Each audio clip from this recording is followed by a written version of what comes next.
5 useful tips अगर आप एक फिल्म या वेब सीरीज का कॉन्ट्रैक्ट साइन करने जा रहे हैं एज एन एक्टर मुंबई में।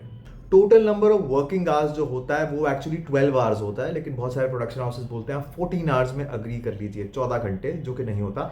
मैक्सिमम जो आपको देना चाहिए एक प्रोडक्शन हाउस को एक शूट के लिए वो 13 आवर्स देना चाहिए अपनी तरफ से विदाउट एनी चार्ज। अगर उसके ऊपर होता है तो वो प्रो राटा बेसिस पे काउंट होता है, यानी कि जो आपका टोटल अमाउंट है डिवाइडेड बाय 12 या 13 वो 1 घंटे का बनता है, और प्रोडक्शन हाउस को वो ओवर टाइम देना ही होता है पर आवर का अगर ओवर टाइम चाहता है। अगर आपका एक प्राइमरी कैरेक्टर है किसी प्रोजेक्ट में तो आइडियली एक डबल फिगर तो एटलीस्ट आपको मिलना चाहिए अगर पर डे के हिसाब से है। इसलिए भी बिकॉज जो कई बार नंबर ऑफ शूटिंग डेज होते हैं वो आपको ज़्यादा बोले जाते हैं तो आप अमाउंट थोड़ा कम कोट कर लेते हैं, लेकिन कभी कभार ऐसा होता है कि वो जो नंबर ऑफ शूटिंग डेज होते हैं उतने पूरे हो नहीं पाते, तो फिर प्रोडक्शन हाउस कहता है कि हमने तो इतने आपके ब्लॉक कराए थे पर हम इतने यूज़ कर रहे हैं।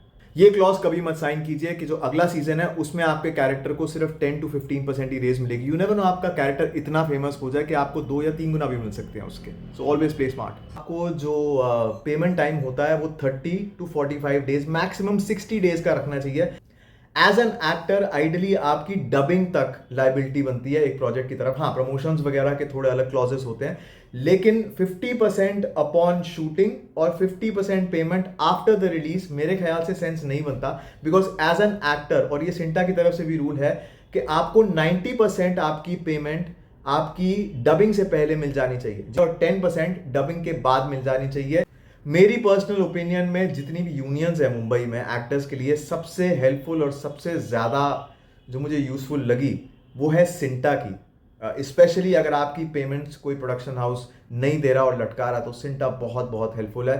तो इट्स अ गुड आइडिया कि अगर आप एज एन एक्टर अपना करियर स्टार्ट कर रहे हैं तो अपना अलग एक सेविंग्स करके सिंटा का कार्ड जरूर लीजिए।